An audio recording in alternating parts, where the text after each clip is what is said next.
HBAR is not going to have anywhere near the price appreciation that XRP is going to have in the short term, in my personal opinion. Okay, and this is probably a good time for the disclaimer here, right off the rip, because people are already asking about price predictions and other stuff.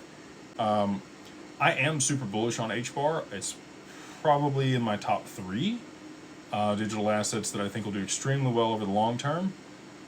The security and the speed at which Hashgraph settles stuff, and HBAR does have fixed fees when it comes to dollar denominations on the network, which makes it extremely scalable, especially as HBAR's value increases. I think it's a great solution for a lot of applications and dApps. I think the majority of dApps will be built on Hedera, but I think that's going to come later, personally. So the progression that I'm looking for is payments first, and then, the adoption for a lot of the other use cases that many people are bullish on.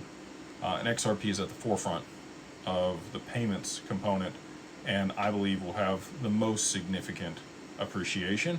HBAR and Hedera do have a stablecoin studio that they've launched, and there are stablecoins being minted and issued on HBAR to be able to be transacted. So, this is kind of like stocks. You could see a stock at $100 and you could see a stock at $2. The stock at $100, if it goes a 10x, it's still a 10x on your money.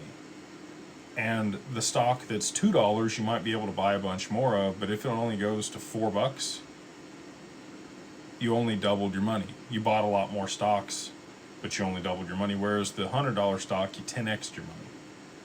So just because you can accumulate more of a certain asset does not mean is a better bang for your buck.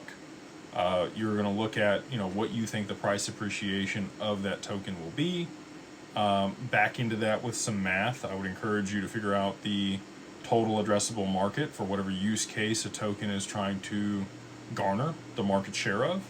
Look at partnerships and the companies involved and who's developing on the network, and again, what's being tokenized, what asset class is being tokenized on the network, and then you can kind of back into some price appreciation.